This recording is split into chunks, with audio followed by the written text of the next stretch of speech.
Então, sejam todos bem-vindos e bem-vindas ao Libercast, né? Agora, segunda temporada, retornando em 2022, retornando em grande estilo, com a presença do professor Fauzi Hassan. É uma alegria, professor, poder entrevistar. Falo isso porque aqui no Libercast eu estou tendo a honra de entrevistar meus ídolos dos processos, né?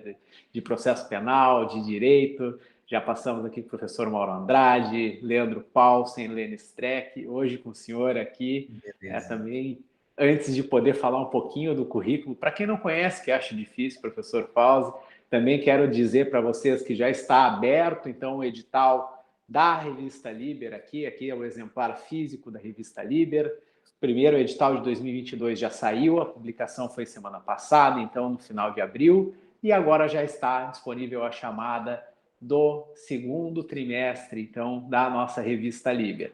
Então, antes de passar a palavra para o professor Fauzi, não quero ficar falando muito tempo, até porque acredito que quem está escutando aqui é para ouvir o professor. O professor, então, é pós-doutor em Direito pela Universidade de Coimbra, é mestre e doutor em Direito pela USP, né? Autor, fui olhar o seu Lattes antes, professor, autor de pelo menos 60 livros, entre reedições e novas edições, então, um autor com uma vasta gama de produção acadêmica, artigos científicos também, muitos. Acabei de achar um, professor, enquanto estava olhando seu Lattes, para eu poder usar no meu livro aqui, que estou escrevendo sobre responsabilidade penal da pessoa jurídica, então já fiquei muito feliz de achar um artigo seu aqui de 2022 sobre exatamente a temática, que era o processo penal da pessoa jurídica. Então, sem mais delongas, nosso grande convidado de hoje, professor Fauzi, prazer em recebê-lo. Matheus, muito obrigado a você, a toda a equipe do Libercast, né, pelo generoso convite. É uma satisfação muito grande estar aqui com você, com vocês, né, nesse nosso ambiente virtual. E eu estou totalmente à disposição para conversar, trocar ideias, dentro dessa perspectiva tão interessante que você propôs para a nossa conversa. Perfeito, professor. Então, para quem também está chegando agora, nosso podcast ele trata um pouquinho diferente, né? Ele trata sobre a produção acadêmica de grandes nomes e é isso que nós vamos conversar hoje com o professor Fauzi. Professor, então já quero te perguntar, assim, de uma forma bem informal, quem é o professor Fauzi? Então, cara, isso é uma coisa muito legal de ser, né? Eu acho bem interessante, porque nos falta aqui uma contextualização humana de nós que trabalhamos, né, na produção acadêmica, até para poder efetivamente compreender um pouco do pensamento, né, destas pessoas. Claro, nós somos herdeiros do nosso de vida que tivemos. Então, a resposta à sua pergunta, ela passa por algumas questões muito pessoais, né? Eu, por várias razões na vida, eu escolhi, desde muito cedo, quando eu tinha uma situação econômica muito precária na minha vida pessoal, eu escolhi o caminho do estudo. E esse caminho do estudo e do esporte também, né? Esse caminho do estudo, ele me deu, por exemplo, desde muito cedo, uma interlocução com idiomas estrangeiros. Porque, como eu não tinha recursos econômicos para fazer aquilo que contemporaneamente a gente faz por aí, vai para balada, dá um rolê, né? Eu não tive isso na minha adolescência e eu só fui construir uma vida de relacionamentos sociais desse tipo muito tarde. Então, o que eu fazia? Eu procurava cursos gratuitos, né? Na cidade em que eu morava, no interior do estado, e tive a oportunidade de então, desde muito cedo, aprender italiano e ganhei uma bolsa, né, para a cultura inglesa daquela cidade, que é Ribeirão Preto. E isso foi determinante na minha vida. Por quê? Quando eu entrei na faculdade de Direito, eu, claro, me apaixonei pelo estudo na faculdade, essa questão minha. Se você olhar a minha vida pessoal, por ter feito mestrado, logo depois de ter terminado a graduação e doutorado na sequência, foi, entre outras coisas, não por uma busca profissional, mas porque eu gostava muito de estar na faculdade estudando.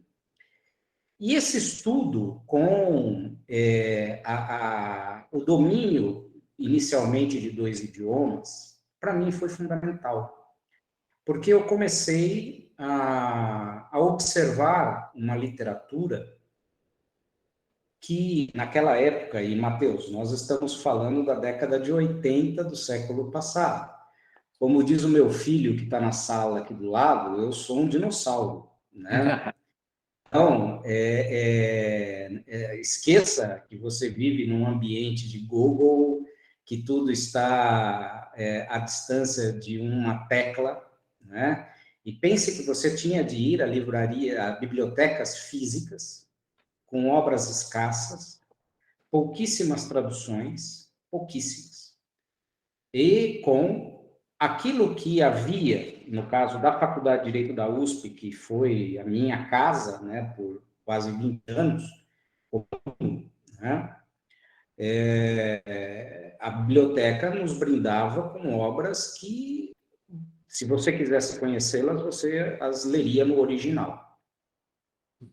Isso foi um diferencial para mim, porque com o passar do tempo eu fui agregando outros idiomas, né, nessa carteira de atividades culturais, e isso formou uma grande parte do meu caráter acadêmico, a interlocução com o direito comparado, né? E, posteriormente, um mergulho no direito internacional público, sobretudo no direito internacional dos direitos humanos, com tudo que existe em torno disso. E isso me abriu, então, uma visão que, quando eu comecei a fazer o meu mestrado, que foi em 1989, eu me formei em 88, né, no final de 88, eu entrei no Ministério Público em 1989, de posse em novembro de 1989, mas eu comecei o mestrado em fevereiro de 1989. Ou seja, minha vida acadêmica precede, em alguns meses, a minha vida funcional dentro do Ministério Público. E essa visão... E aí é tal história. Aí, quando eu terminei a faculdade, eu já falava mais 2 idiomas, né? Porque aquela dificuldade econômica persistia, né? Mas eu já tinha um emprego, eu trabalhava durante o dia, fazia faculdade à noite, né? E de final de semana eu continuava estudando idiomas. Então, aí foi quando eu me graduei, né, em francês. Eu tenho uma certificação que equivale a um determinado grau dentro de, por exemplo, uma escola de línguas na França, de uma faculdade de letras na França, né, melhor dizendo. E aí também eu já tinha o alemão, pelo menos no seu nível básico. A situação é que isso me abriu portas para uma literatura que não era a literatura da época dominante, e aí eu falo sempre do processo penal, né? O pessoal que está ouvindo sempre filtre tudo isso que eu estou dizendo em termos acadêmicos, focado para o processo penal. E por que o processo penal? Você sabe que eu tinha terminado a graduação, e eu postulei, né, uma vaga no mestrado, que não era essa loucura que é hoje. Para você ter uma ideia, em 1988, a professora Ada Pellegrini Grinover, que foi a minha orientadora, tinha 2 vagas para o mestrado. E éramos 2 candidatos, né? Éramos 2 candidatos. E eu encontrei, no dia que eu fui fazer uma prova para o mestrado, eu encontrei um colega meio distante, ele já era mais velho, ele já era juiz, inclusive, o conhecia por várias razões, né? Não era uma pessoa próxima, mas eu sabia quem era, ele sabia quem eu era. A gente estava ali no balcão da faculdade, lá da pós-graduação, nem sei o que o cara estava fazendo ali, porque ele não fazia pós. O que você vai fazer? Eu falei, eu vou fazer mestrado. A professora Ada me aceitou como aluno do mestrado, fazer mestrado em processo penal. O cara virou para mim, juiz criminal, né? O que você vai estudar em processo penal? Não tem nada para estudar em processo penal. 1989, né? 1989. Então, quando eu comecei o mestrado, e aí, diga-se de passagem, a presença da professora Ada foi determinante para o emprego do comparatismo. Por quê? Porque eu já vinha com uma bagagem de conhecimento de línguas pela minha história de vida, e aí juntou a fome com a vontade de comer, né? Então, eu comecei a analisar a literatura jurídica desde um outro ponto de vista, desde o ponto de vista do comparativismo. Tanto que a minha dissertação de mestrado, que é fragilíssima em direito comparado, se você pegar o texto original, né, que foi publicado comercialmente, eu fiz questão de publicar como ele estava, com todas as fragilidades que ele tinha, né? Mas era o que tinha na época, cara. Era o que tinha na época. Eu não tinha, não existia isso de você abrir um Google Scholar e fazer uma pesquisa e entrar na biblioteca da Universidade de Harvard e buscar ali as discussões contemporâneas sobre o plea bargain, ou os incipientes mecanismos de negociação que o direito europeu continental, sobretudo o italiano reformado em 89, introduzia. Então, a tua pergunta, eu digo o seguinte, né? Você perguntou alguma coisa como quem é o professor? O professor é um cara, né? Eu sou um cara que aprendi desde cedo a ver o mundo por um outro viés. Pelo cosmopolitano jurídico, né? Entendendo a importância e os limites do direito comparado. E se você, por exemplo, pegar a minha tese de doutorado, a de mestrado ela foi defendida em 93, a de doutorado foi defendida em 99. As pesquisas de doutorado eu terminei na Alemanha.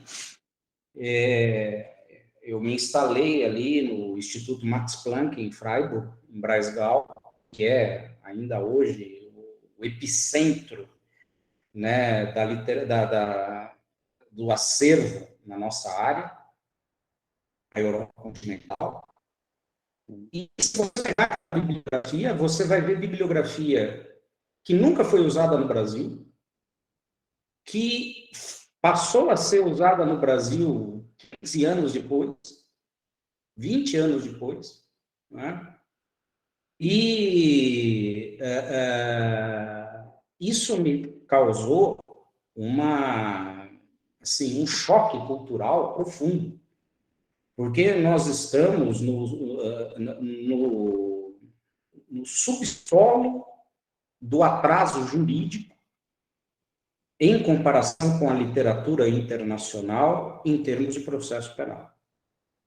Você sabe que quando eu terminei a dissertação, defendi a dissertação, que tem o nome Garantias Constitucionais na Investigação Criminal, eu fui participar de uma sessão de discussões numa determinada instituição. Foi um dos primeiros trabalhos que eu fiz, assim, uma das primeiras aparições. E eu, com base na literatura italiana formada no Código de 89, naquilo que é um tema que hoje se discute com certo glamour, que é a necessidade, vamos usar a terminologia da moda, na época a terminologia não era essa, a necessidade da dissonância cognitiva do juiz. eu digo a gente não, eu, mas sim, esse é um tema discutido no direito comparado há 50 anos. Eu acho até legal a terminologia dissonância cognitiva, eu acho que ela dá um refinamento cultural muito bom para essa situação. Mas ela em si não é nenhuma novidade, se você olhar o comparativo. E eu fui apresentar isso, cara. Eu fui apresentar isso naquele ambiente, um ambiente formal, gente muito pesada, no sentido espanhol, né, da palavra pesado, né?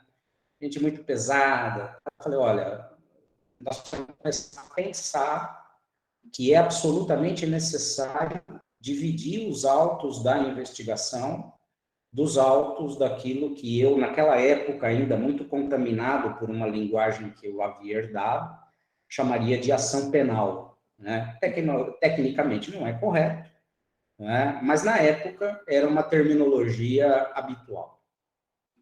Rapaz, eu quase tive de sair escoltado da onde eu estava, porque a revolta contra esta ideia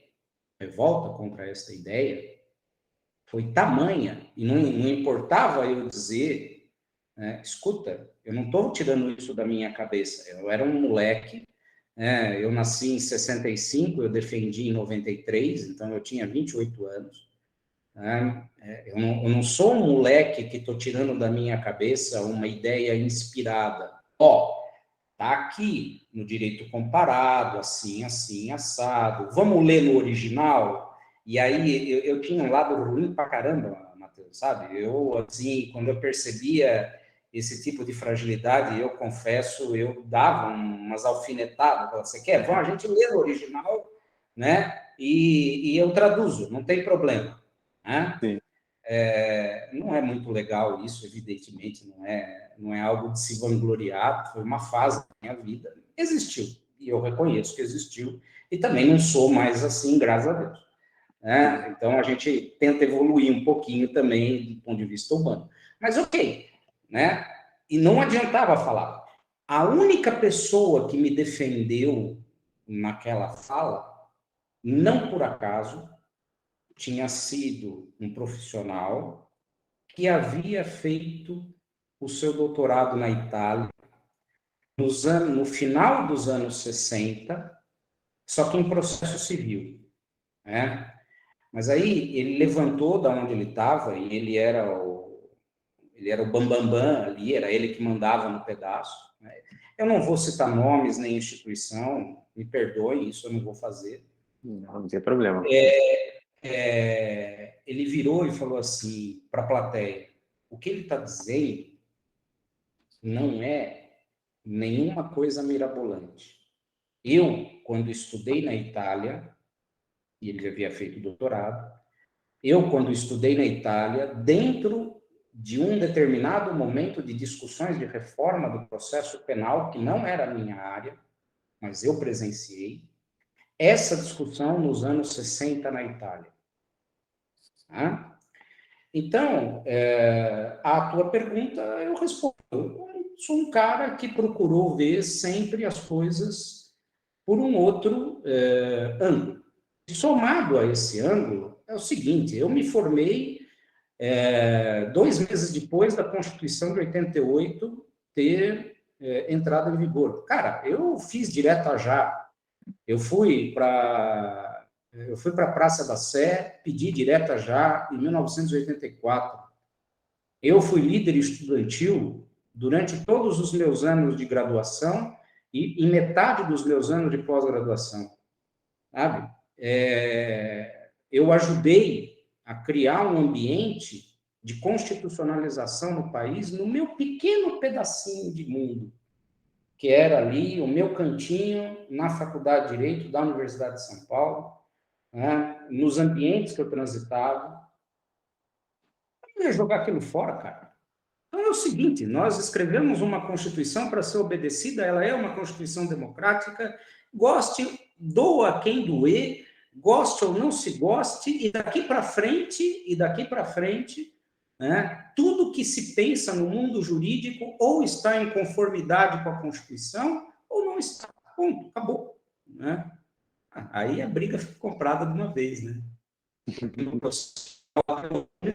Uma coisa que incomoda e atrapalha é a Constituição.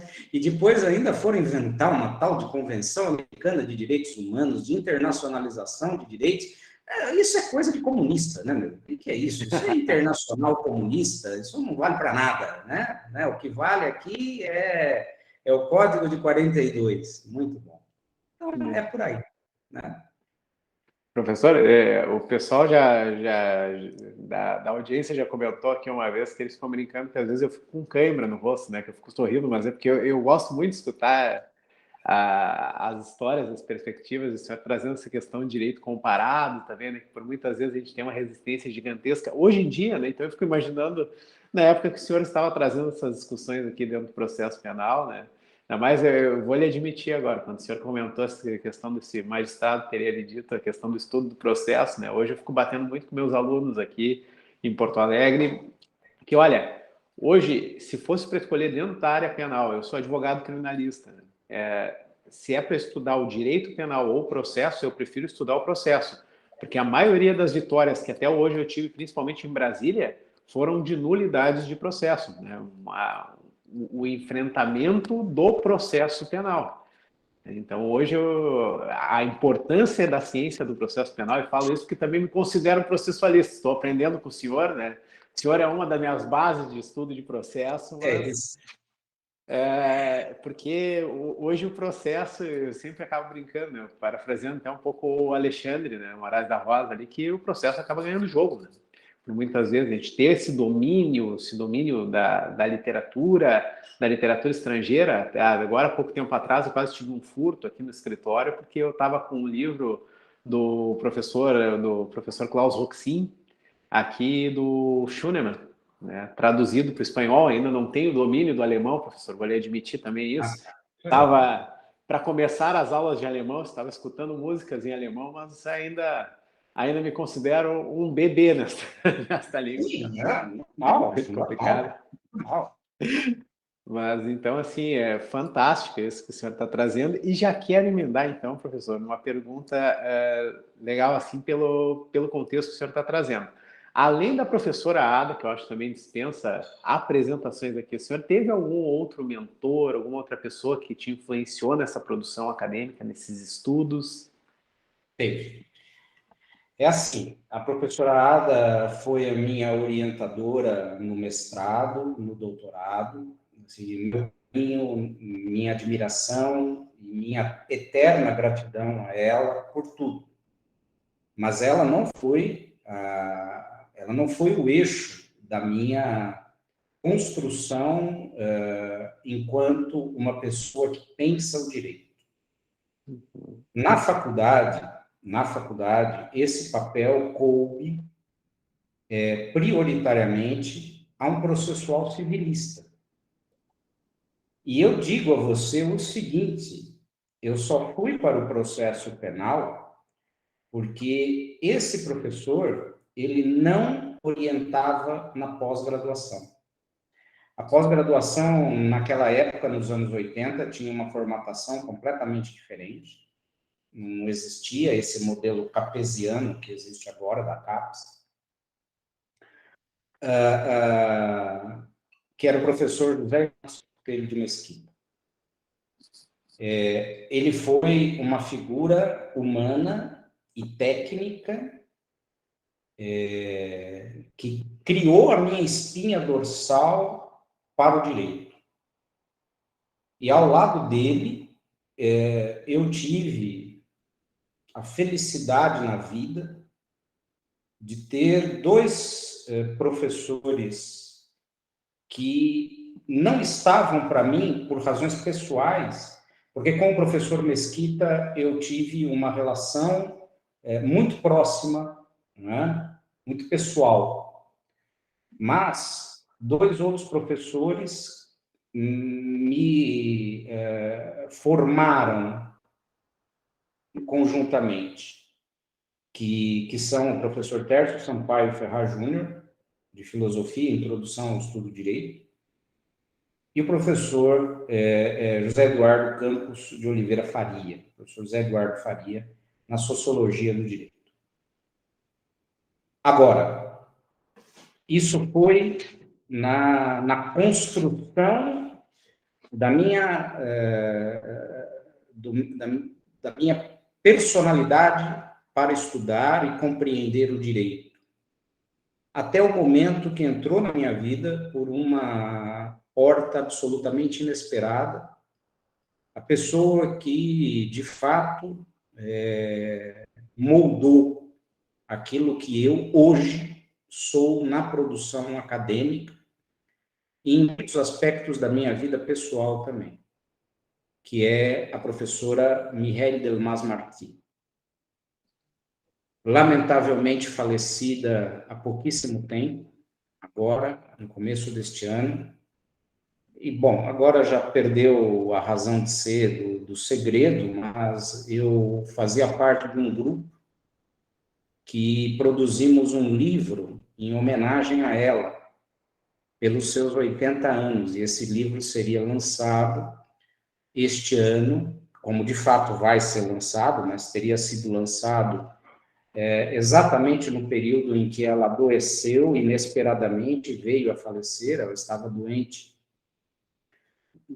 dentro de uma certa até trivialidade, não era nada demais, mas tudo se complicou e ela faleceu. A professora Delmas-Marty, para mim, a partir do momento que eu a conheci e comecei a traduzir as suas obras para o português, e depois a vida me deu a oportunidade rara de conviver pessoalmente com ela, para além do ambiente acadêmico, dentro de uma relação fraternal, sim, muito estreita.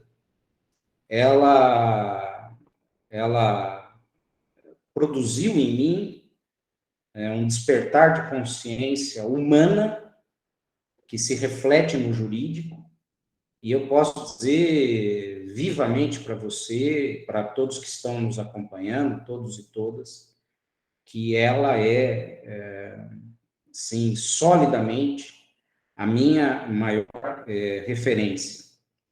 Ao lado dela, de maneira muito episódica, uma situação me envolveu com um professor, também, lamentavelmente, esse há muitos anos já falecido, Winfried Hassner, e que naquele momento, daquela produção, foi uma pessoa muito importante para mim, porque eu estava produzindo na Alemanha um trabalho que se tornou inédito no Brasil. Ele tem algumas produções, ele tem algumas projeções, mas o trabalho em si ficou inédito na Alemanha, sobre a superação dos estados de exceção para a reconstrução da democracia.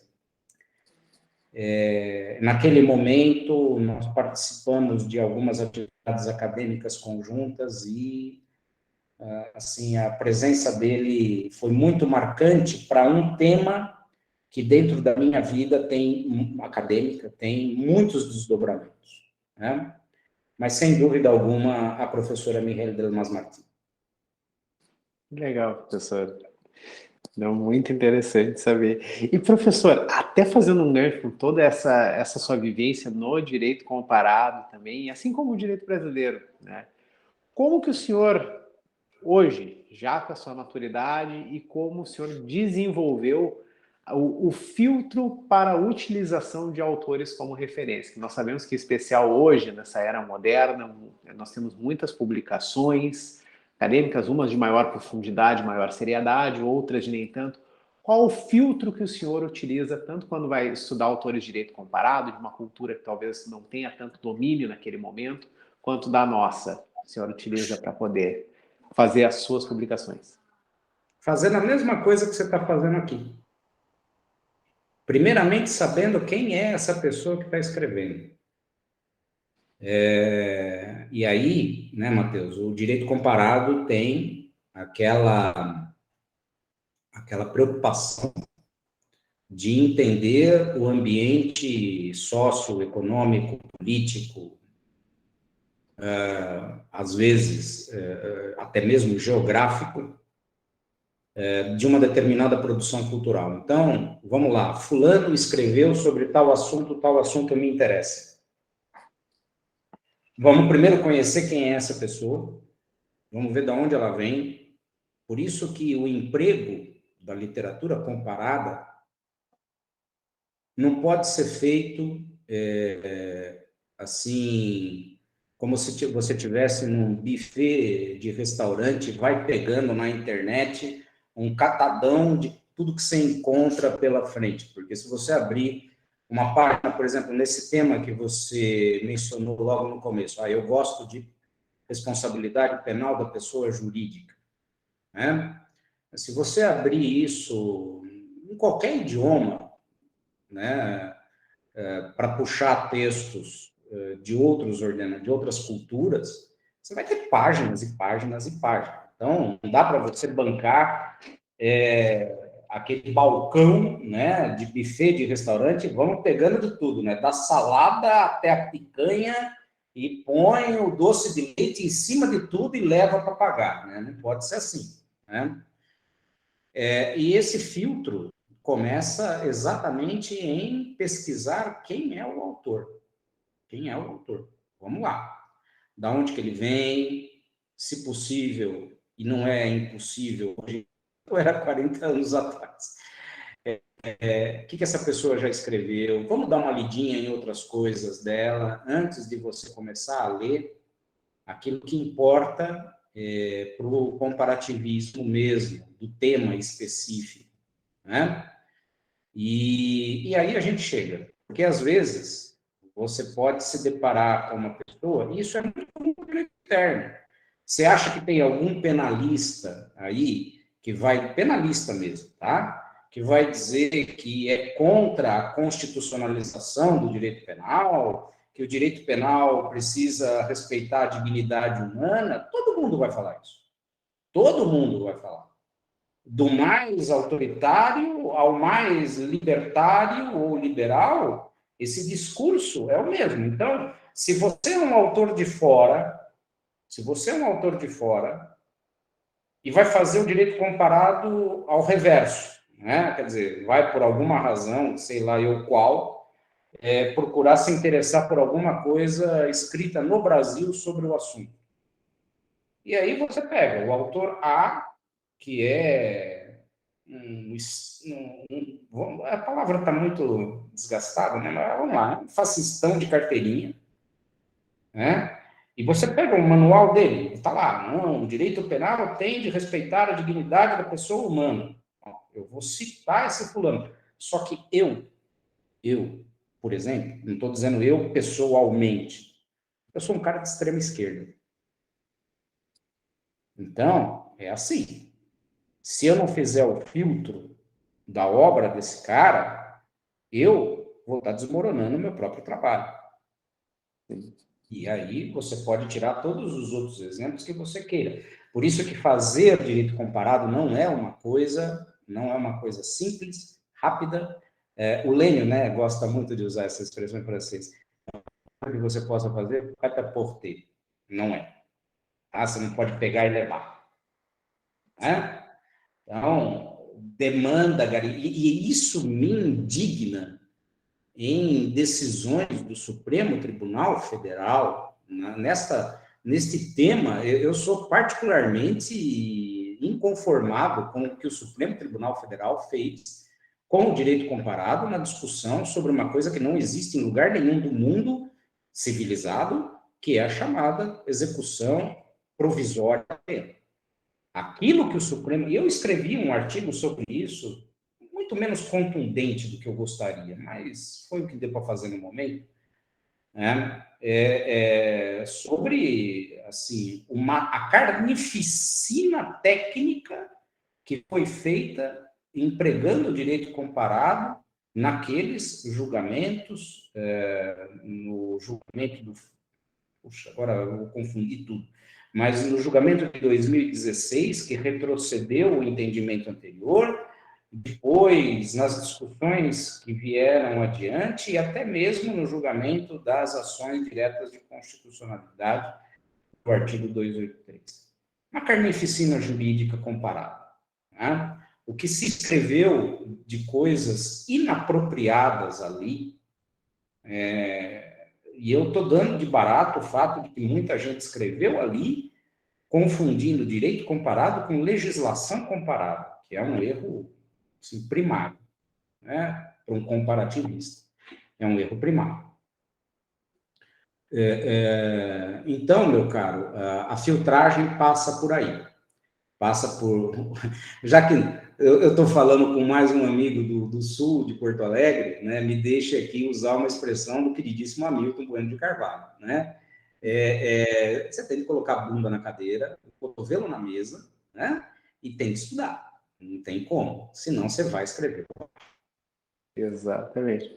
Eu só não vou dizer o que eu costumo falar aqui, professor, que senão o pessoal da minha equipe, principalmente o editor, vai me matar, né? Mas que eu brinco aqui com o pessoal que a metodologia é o HCC, né? Só não vou dizer o que é o C do meio, mas é hora de ser na cadeira. É a melhor metodologia que se tem, né? Tá muito certo, entendo. Mas, professor, então, e os seus temas de pesquisa? Como é que o senhor escolhe? É algo que vem? É algo que o senhor se interessa? Como é que funciona a escolha do tema? Essa é uma pergunta também muito legal. Vocês estão tão bem aí de pauta, viu? Obrigado, professor. Bem interessante, bem interessante. Vamos lá. É claro, a gente está falando de uma trajetória que começou em 1989, portanto, 33 anos, né, atrás. Certas pautas, num determinado momento, principalmente no começo, foram marcadas pelas necessidades ligadas, então, ao mestrado. Mas, como eu estava dizendo, eu saí da graduação com uma nova Constituição e comecei um mestrado com esta nova Constituição. Então, desde muito cedo, a constitucionalização dos temas, para mim, foi essencial. Sempre. E o meu primeiro trabalho, eu vou contar duas coisas, né? Uma que é pública, a outra não é tão, porque nunca surgiu oportunidade. Não porque tenha qualquer vedação. O meu primeiro trabalho escrito foi a inconstitucionalidade do fundamento da ordem de prisão cautelar. Né?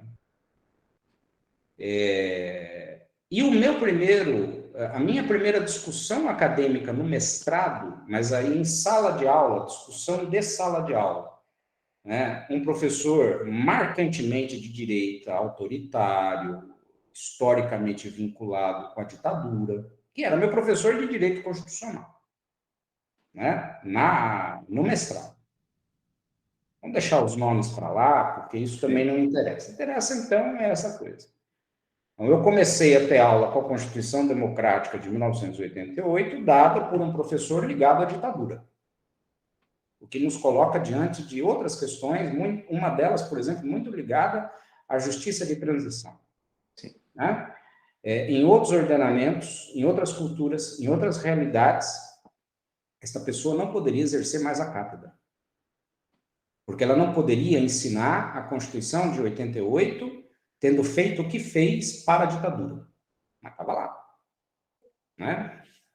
Esse é um outro assunto que também o comparativismo nos dá. Sim. Né? E aí, esse professor colocou um tema muito legal. Porque, claro, o sujeito estava ali, ele não entrava nas questões políticas dos alunos. E eu duvido.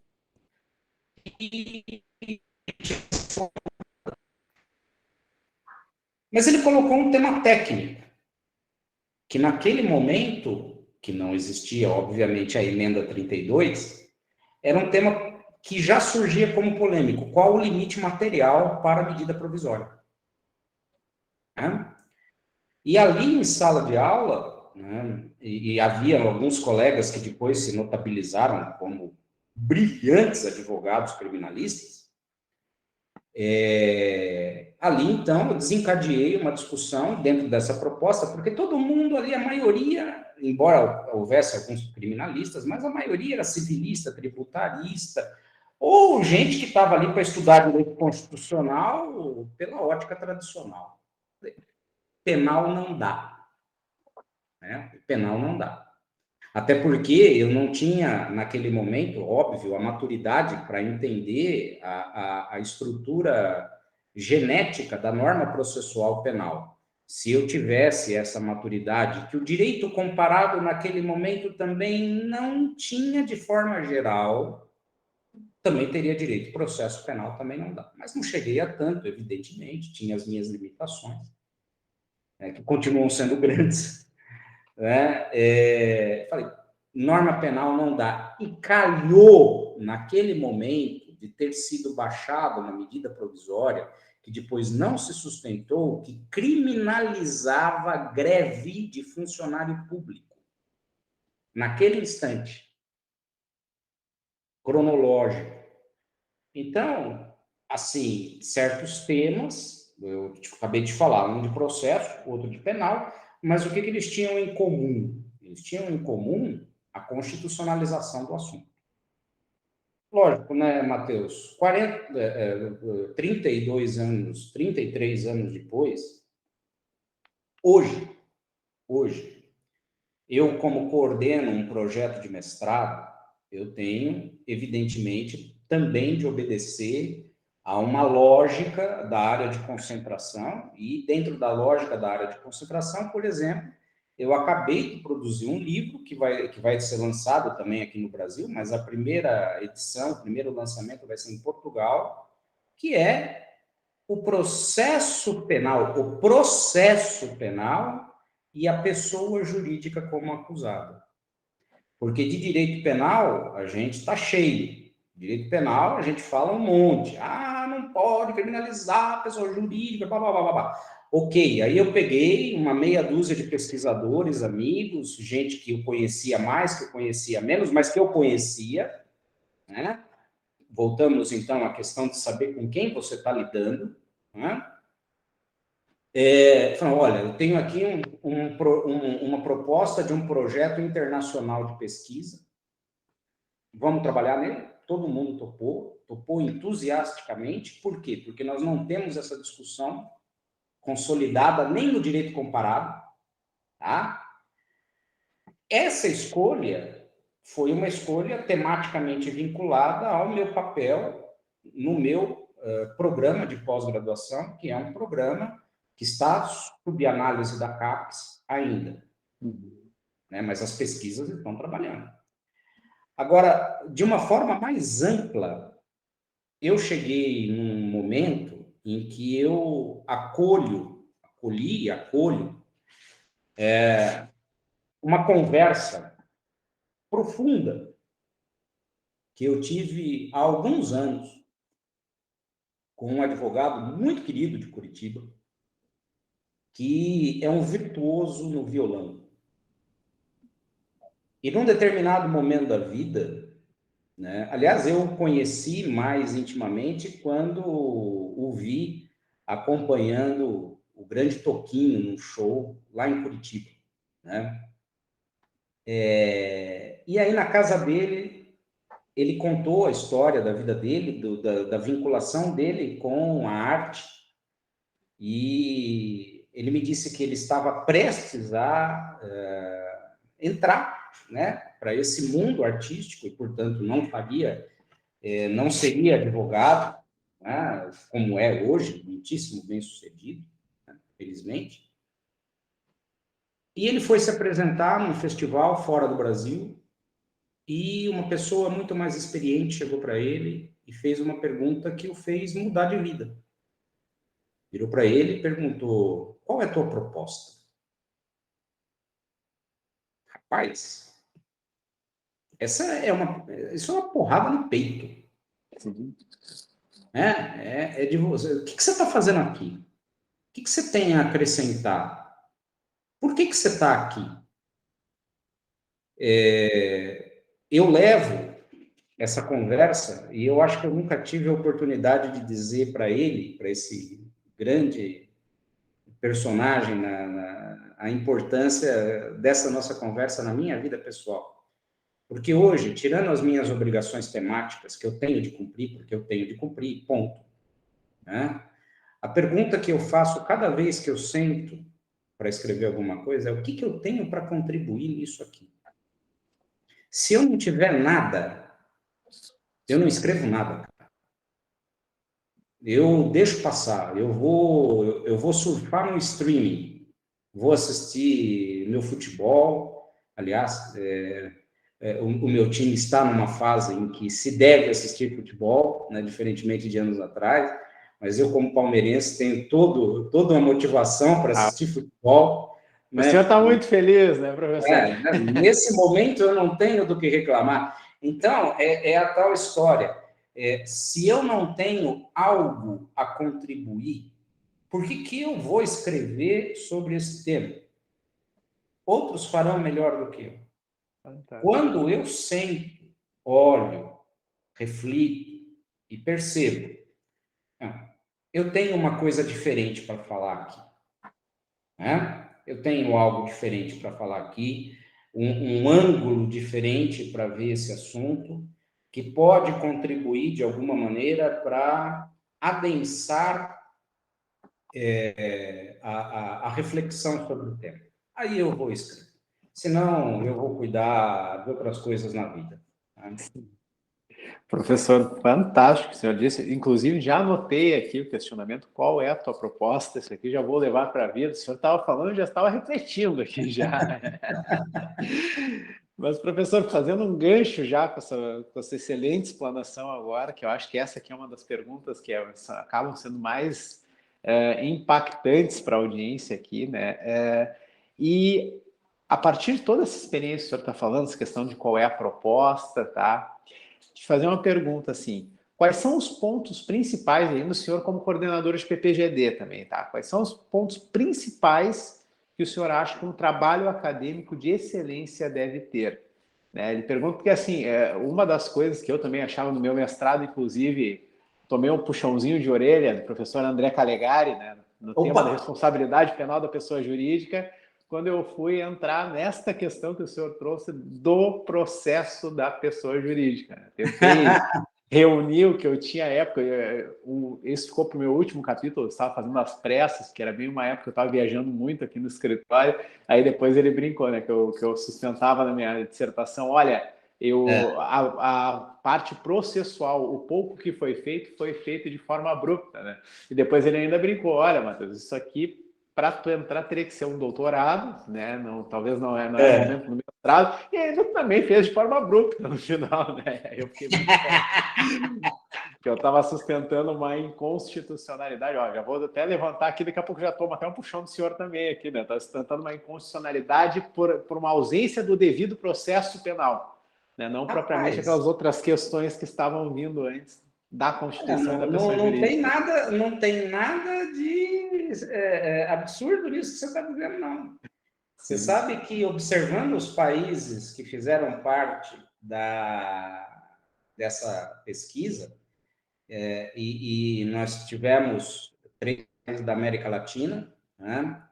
Um deles, inclusive, que não tem a responsabilidade penal da pessoa jurídica, mas foi convidado de propósito para entender como se está discutindo isso lá, antes da edição, da normatização dessa responsabilidade. Então, foi Brasil, Argentina, Colômbia. Na Europa, nós tivemos Portugal, Espanha, Itália, e nós tivemos Macau, por conta da presença de um professor português em Macau, que nos falou sobre o tema na República Popular da China, onde existe isso. Tá?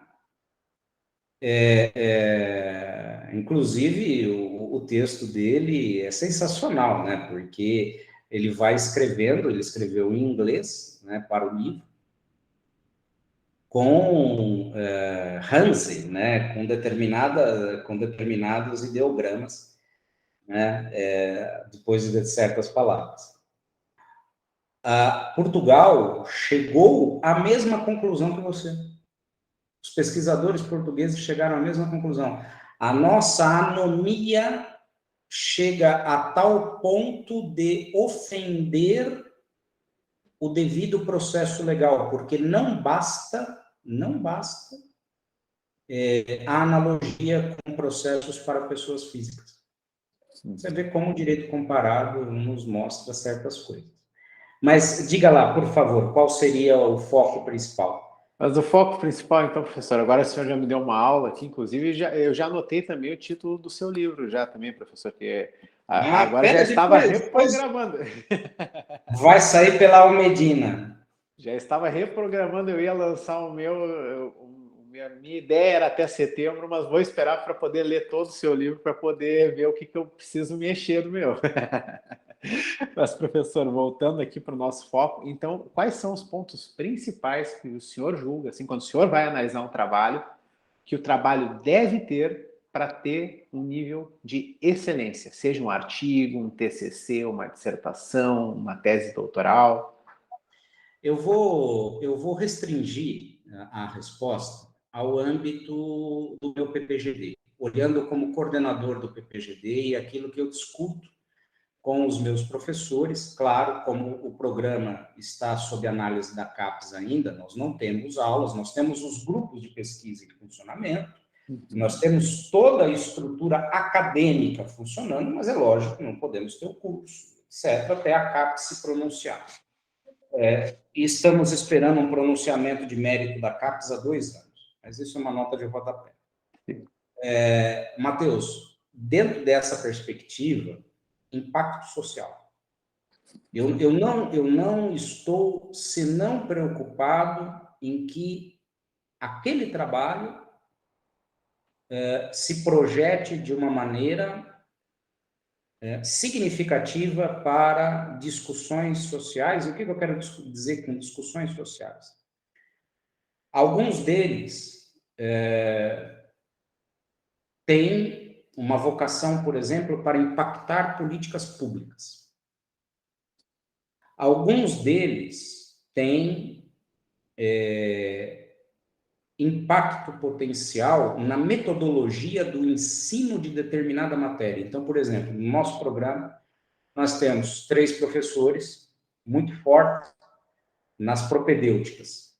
Tá? E aí, o nosso programa, e eu digo isso porque é aberto, está aí, está em julgamento na CAPES, não é segredo para ninguém, Estado, empresa e sociedade contemporânea. Essa é a nossa área de concentração. Aí você pega um filósofo do direito, um sociólogo do direito, 2 no caso. Você fala, bom, que essas pessoas, né? Aonde essas pessoas vão produzir de modo a realmente construir um saber utilizado pelo discente no futuro, né? Eles formaram um grupo de pesquisa sensacional, sensacional. 2 deles formaram um grupo de pesquisa sensacional, com uma discussão de bases economicistas ligados à formação atual do direito. E aí, numa reunião, a gente trocando ideias, falando, não, o trabalho de vocês está sensacional, muitos alunos juntos, professores de fora, inclusive, juntos. Nós chegamos à seguinte conclusão: olha, isso daqui, uma parte do que eles estão fazendo, serve para quê? Serve para você propor uma nova metodologia de ensino do direito empresarial. Porque se você usar isso daqui, a tua disciplina de direito empresarial muda de foco completamente. Então, é isso que eu olho. Tá? O meu olhar no PPGD vai para isso. Vai para isso. Em outros casos, e aí são muitos, mas, por exemplo, um TCC de graduação, quando eu olho observando, por exemplo, a vocação dessa pessoa para continuar na vida acadêmica e a possibilidade de que esse tema amadureça com essa pessoa ao longo da vida acadêmica. É um outro olhar, é uma outra coisa, tá? Mas no PPGD é aquele ângulo. Então, por exemplo, nesse caso da pessoa, do livro, né, que a gente está comentando, eu sei, por exemplo, que a instituição de ensino em Portugal, onde estão os pesquisadores que fizeram o relatório português, considera seriamente a introdução desse tema como disciplina. Né? Não sei se vão fazer isso, não, mas isso me foi falado numa conversa informal, né? Lógico, evidentemente, lá na instituição, tem ideia de certo, a gente tem toda uma burocracia para isso, mas só o fato de você falar, pô, esse livro impactou de tal modo, o livro não, a pesquisa impactou de tal modo que tem uma instituição que está pensando em reconstruir parte da sua grade para inserir essa pesquisa como disciplina, cara, isso é gratificante demais, né? Sim. É um impacto muito grande, né, professor? Sim, sim. E, professor, agora aquelas perguntinhas assim que é para sacanear mesmo, tá? Opa! Aqui a culpa é do editor, tá, professor? Alô? Se o senhor pudesse voltar no tempo, o que diria para aquele falso estudante de direito? O senhor passaria hoje, com a bagagem que tem hoje? Pudesse dar uma dica para aquele falso estudante de direito, qual seria? Mais calma, mais paciência, mais tolerância, né? Que certas coisas se acertam por si mesmas. Não precisa, não precisa ser tão assertivo nem tão afobado. Eu falaria isso. E o senhor, que livro o senhor está lendo atualmente? Não sei se está lendo algum fora do direito, se sim, qual Vários. seria? Vários. Aí nós vamos precisar de um outro podcast, porque é o seguinte, eu tenho um desvio de personalidade muito sério. Eu leio várias coisas ao mesmo tempo, tá? Então vamos falar das coisas mais sérias. Sim. Espiritualidade e transcendência de Jung, tá? Ao lado de uma história dos povos árabes.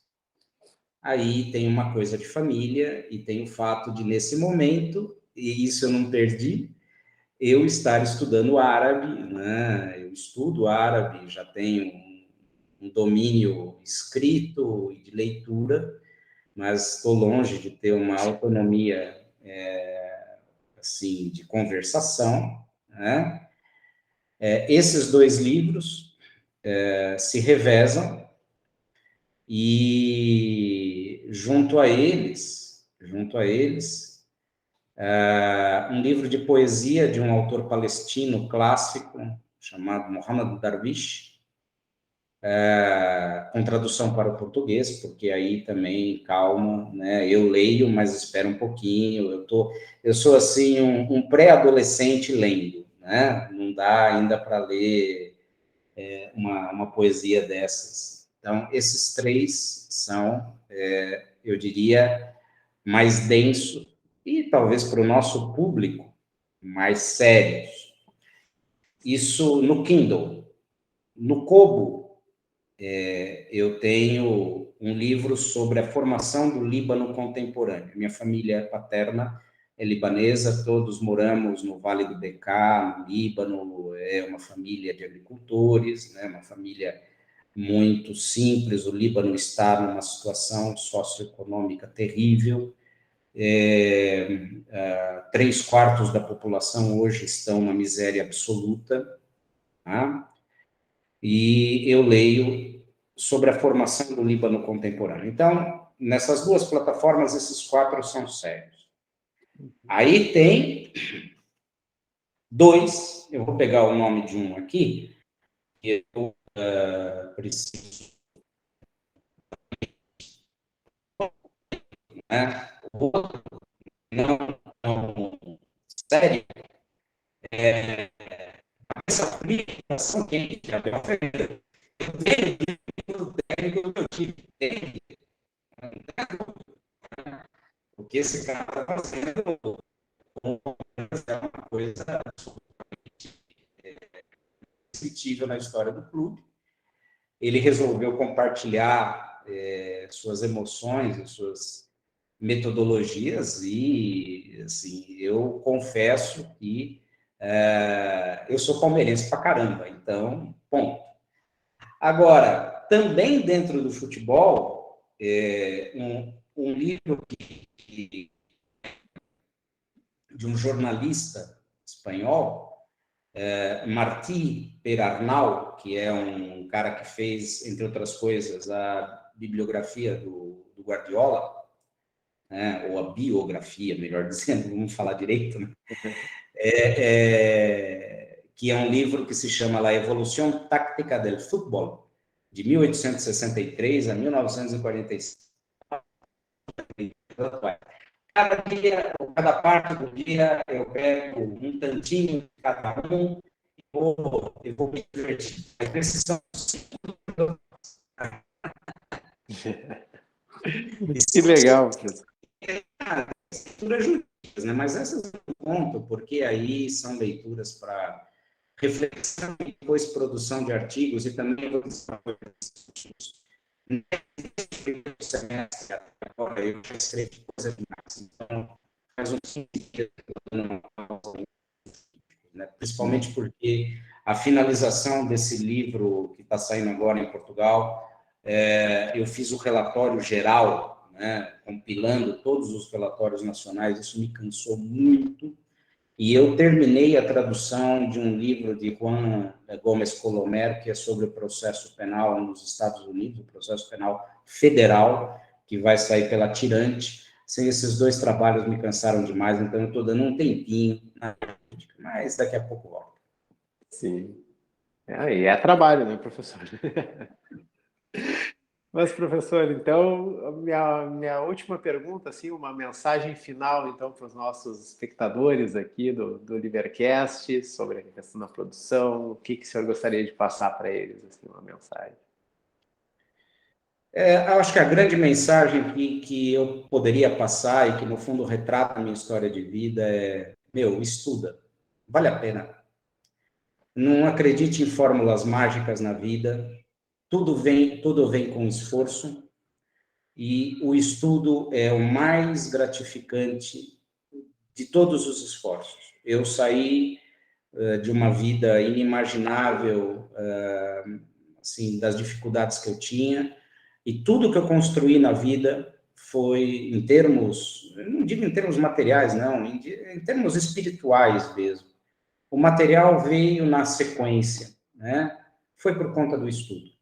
Então, a minha grande, assim, provocação, dica, mensagem, vale a pena, pode demorar mais, pode demorar menos, mas é esse o caminho. Sem o estudo, você morre por dentro, morre mais cedo do que se imagina. Tá? Professor, muito obrigado, então, pela sua atenção, pela sua entrevista aqui. Agradeço muito também a todo mundo que ficou até o final aqui, relembrando, então, que a Revista Liber já está de novo com o edital aberto, para quem quiser submeter. Então, até mais aos telespectadores